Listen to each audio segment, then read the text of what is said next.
ओ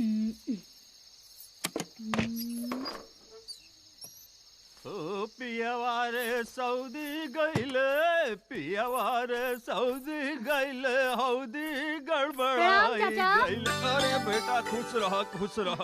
का हाल चाल बा? अरे सब ठीक बा, सब ठीक बा। हमी तू दोनों लगन खातिर टिफिन लेके आयल बानी। अच्छा लेकिन ठीक बा। इंजीनियर साहब ता कहीं लौकते नहीं खन। अरे ना कहानू की कबो कबो हु हमरो के दर्शन ना देले।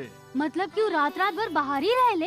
अरे ना हाँ। वो का बानू की जब हम सूत जाली तब वो आवेले और जब वो चल जाले तब हम जागी ले। हाँ। लेकिन एक बात बा बेटी, का?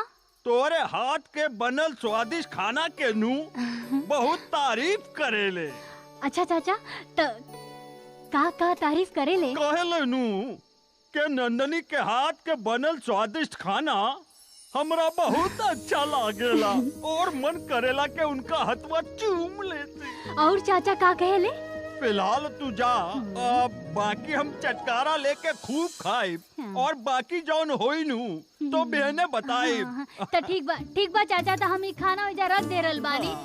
अच्छे से खा ली। हाँ जा, जा, जा बेटी जा।